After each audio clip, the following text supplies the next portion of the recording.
بسم اللہ الرحمن الرحیم۔ السلام علیکم دوستو، آج ہم دنیا کے سب سے غیرت مند، بہادر، نڈر اور دلیر قوم کی بات کریں گے، جس نے پوری دنیا کے بڑے بڑے سپر پاورز، بڑی بڑی افواج کو چنے چبوائے، اور کبھی نہ تو کسی کے سامنے وہ جھکے ہیں، نہ وہ کسی سے ڈرے ہیں، اور نہ کسی ظالم حکمران کے سامنے انہوں نے شکست تسلیم کی ہے۔ ہم بات کریں گے اس قوم کے بارے میں جس کو نبی کریم صلی اللہ علیہ وآلہ وسلم نے خود دعا فرمائی تھی، اور اس قوم کی بات کریں گے جو ایک نبی کی اولاد میں سے ہیں، جن کا شجرہ نسب ایک نبی سے ملتا ہے۔ اور ہم اس قوم کی بات کریں گے جس قوم کا یہ نعرہ ہے، وہ break the bones not hurt. تو یہ کون سی قوم ہے؟ پختون، پٹھان، یہ کون ہیں؟ کہاں سے آئے؟ کس نبی کی اولاد میں سے تھے؟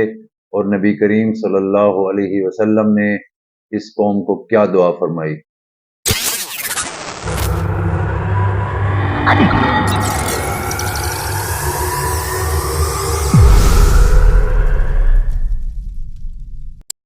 دوستو، پٹھان یا پشتون یہ وہ قوم ہے جو پوری دنیا میں غیرت اور بہادری کی مثال سمجھی جاتی ہے۔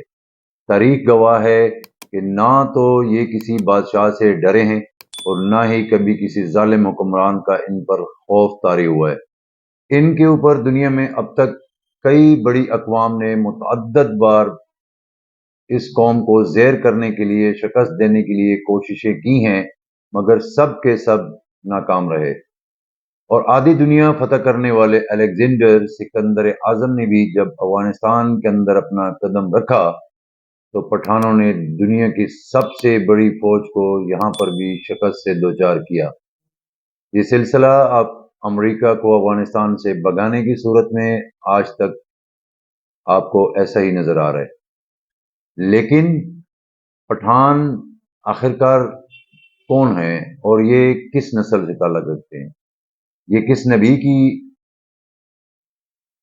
اولاد ہیں، اور نبی کریم صلی اللہ علیہ وسلم نے ان لوگوں کے لیے کیا دعا فرمائی؟ دنیا کی بہادر قوم کے بارے میں، جس کو پٹھان اور افغانی کہتے ہیں۔ دوستو، افغان اس لیے کہتے ہیں کہ افغان حضرت سلیمان علیہ السلام کے ایک بیٹے کا نام تھا، اور ان کو جنات کی زبان کافی پسند تھی، لہذا انہوں نے اپنے والد سلیمان علیہ السلام سے کہا کہ آپ جنات کو حکم کریں کہ مجھے اپنی زبان سکھائیں۔ لہذا سلیمان علیہ السلام کے حکم پر جنات نے افغان کو ان کی زبان سکھائی۔ آپ نے دیکھا ہوگا کہ اکثر ہمارے گرد و نواح میں، مذاق میں لوگ کہتے ہیں کہ یہ پشتو جو ہے وہ جنوں کی زبان ہے، تو دراصل اس کے پیچھے جو کہانی ہے وہ یہی ہے۔ پٹھانوں کی اصلیت اور قومیت کے بارے میں جو روایات سامنے آ رہی ہیں وہ یہ ہیں کہ پٹھان حضرت ابراہیم علیہ السلام کی اولاد میں سے ان کا شجرہ نسب ملتا ہے، اور حضرت اسحاق علیہ السلام کی اولاد ہیں۔ یعنی یہ لوگ اپنی قومیت کے اعتبار سے بنی اسرائیل سے، دراصل حضرت یعقوب علیہ السلام کا لقب اسرائیل تھا، اس لیے ان کو ان کی اولاد بنی اسرائیل کہا جاتا ہے۔ جب حضرت یعقوب علیہ السلام کے 12 بیٹے تھے، اور انہوں نے بنی اسرائیل کے 12 قومیں ان سے آگے نکلی ہیں۔ تاریخ لکھتی ہے کہ ان میں سے ایک قوم پختون یعنی پٹھانوں پر بھی مشتمل تھی۔ جب نبی کریم صلی اللہ علیہ وسلم نے دین اسلام کی تبلیغ شروع کی اور لوگ چوک در چوک اسلام قبول کرنے لگے، تو اس وقت پٹھان قوم کا سردار، جس کا نام قیس عبد الرشید تھا، اپنے پورے خاندان کے ساتھ آپ صلی اللہ علیہ وسلم کی خدمت میں حاضر ہوا، اور آپ صلی اللہ علیہ وسلم کے ہاتھ پر بیعت کر کے مسلمان ہوا۔ اب جو یہ قیس ایک عبرانی لفظ ہے، لہذا آپ نے اس کو تبدیل کر کے عبد الرشید نام کو پسند فرمایا۔ جو حضرت قیس عبد الرشید نے اپنے پورے قبیلے کے ساتھ اسلام قبول کر لیا، اس طریقے سے پہلے پختون صحابی ہونے کا اعزاز حاصل ہوا۔ دنیا میں یاد رہے کہ آپ کسی پختون سے، پٹھان سے جب یہ پوچھیں گے کہ وہ مسلمان ہے یا پٹھان، تو آپ کو جواب یہ ملے گا کہ آج سے 1400 سال پہلے ہم مسلمان ہیں، مسلمان پیدا ہوئے تھے، اور آج سے تقریباً 5000 سال پہلے ہم پٹھان ہیں۔ اس کے پیچھے کچھ واقعہ بھی ہے۔ جب کافروں نے مکہ مکرمہ پر قبضہ کیا تو نبی کریم صلی اللہ علیہ وسلم نے حضرت خالد بن ولید کو حکم دیا کہ جاؤ اپنے افغان بھائیوں کو جہاد پر بلا لاؤ۔ لہٰذا جب حضرت خالد بن ولید افغانستان کی طرف روانہ ہوئے اور افغانی سردار قیس عبد الرشید کو رسول اللہ صلی اللہ علیہ وسلم کا پیغام ارسال کیا، اور پھر جلدی قیس عبد الرشید کی قیادت میں افغانستان سے پٹھانوں کا ایک بہت بڑا لشکر مکہ مکرمہ کی طرف روانہ ہوا۔ شام کو حضرت خالد بن ولید نے آپ صلی اللہ علیہ وسلم کو یہ خوشخبری دی کہ افغانیوں نے آتے ہی مشرکین کا مقابلہ شروع کر دیا ہے اور تمام کافروں کا صفایا کر کے اب افغان مکہ مکرمہ پر قابض ہو چکے ہیں۔ جب رسول اللہ صلی اللہ علیہ وسلم نے یہ سنا، اس وقت آپ کی زبان مبارکہ سے یہ الفاظ نکلے کہ پٹھان۔ پھر آپ صلی اللہ علیہ وسلم نے فرمایا کہ اللہ ان کی آل اولاد کو فروغ بخشے گا اور ان کے قبیلے کی طاقت اور تعداد سب سے زیادہ ہوگی۔ اس کے بعد آپ صلی اللہ علیہ وسلم نے اس قبیلے کی طاقت اور تعداد سب سے زیادہ ہونے کی خوشخبری دی۔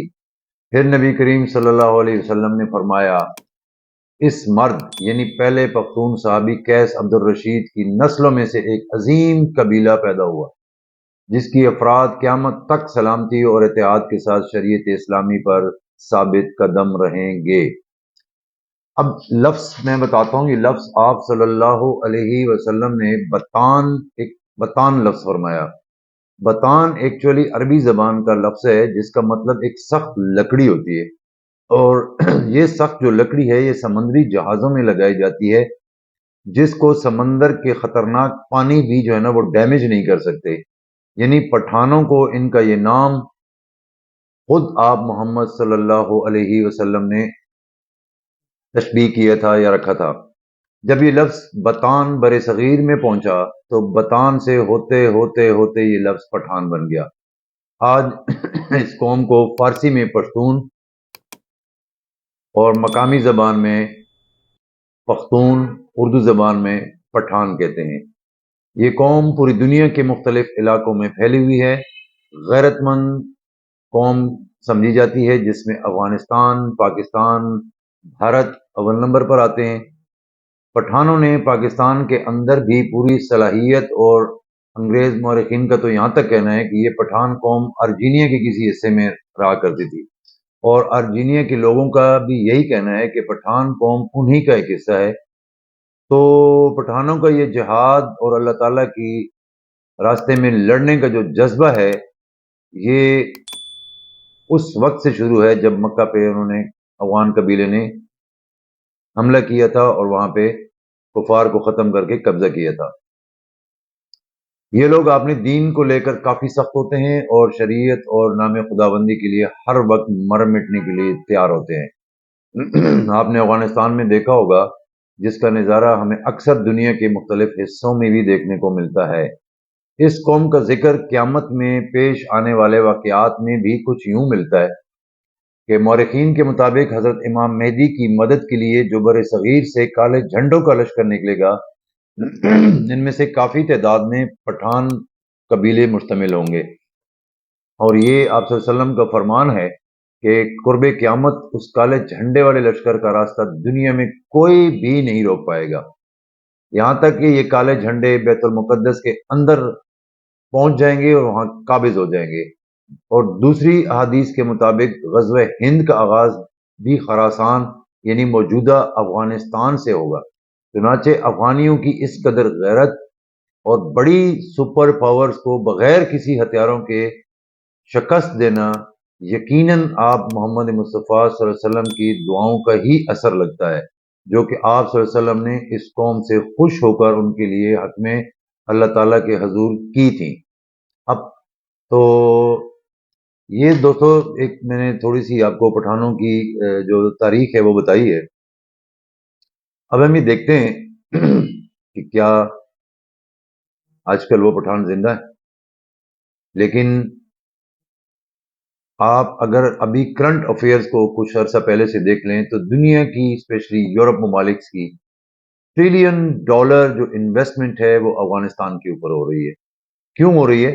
کہ ان کو یہ پتہ ہے کہ ہماری جو آخری موت کا لشکر اسی سرزمین سے نکلے گا، ورنہ ٹورا بورا اور افغانستان پہ جو ٹنوں کی بمباری ہوئی امریکہ نے کی یا سپر پاور نے کی، جو وہاں پہ اتنی جنگیں ہوئی اور اتنے ممالک نے وہاں بارود پھینکا، تو وہاں پر کوئی ایسے خزانے نہیں ہیں یا وہاں سے کوئی ایسا گولڈ یا آئل نہیں نکلتا تھا۔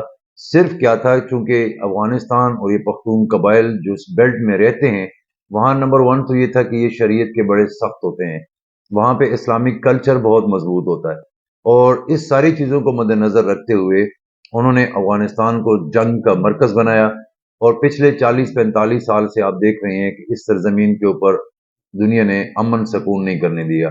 کبھی روس آتا ہے، کبھی امریکہ آتا ہے، کبھی کون آتا ہے، یا انٹرنل کبھی ان کو آپس میں جو ہے نا الجھا دیا جاتا ہے۔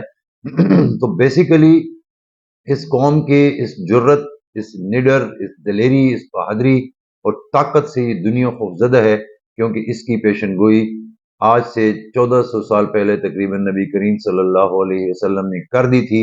جو نشانیاں احادیث اور روایات اور ہسٹری سے ملتی ہیں وہ انہی کی ریلیٹڈ ملتی ہیں۔ اس وجہ سے دنیا اور جو مغربی طاقتیں ہیں وہ اس قوم سے، اس سرزمین سے خوفزدہ ہیں، کیونکہ آخر میں امام مہدی کی مدد کے لیے بھی اس خراسان اور اسی سرزمین سے وہ قافلے جائیں گے، جو بیت المقدس کو بھی فتح کر کے قابض ہوں گے اور حضرت امام مہدی کا بھی ساتھ دیں گے۔ آپ اپنا بہت خیال رکھیے گا، بہت بہت شکریہ۔ اپنے اظہار خیالات ضرور کیجیے گا، اپنے کمنٹس ضرور دیجیے گا۔ تھینک یو سو مچ، جزاک اللہ۔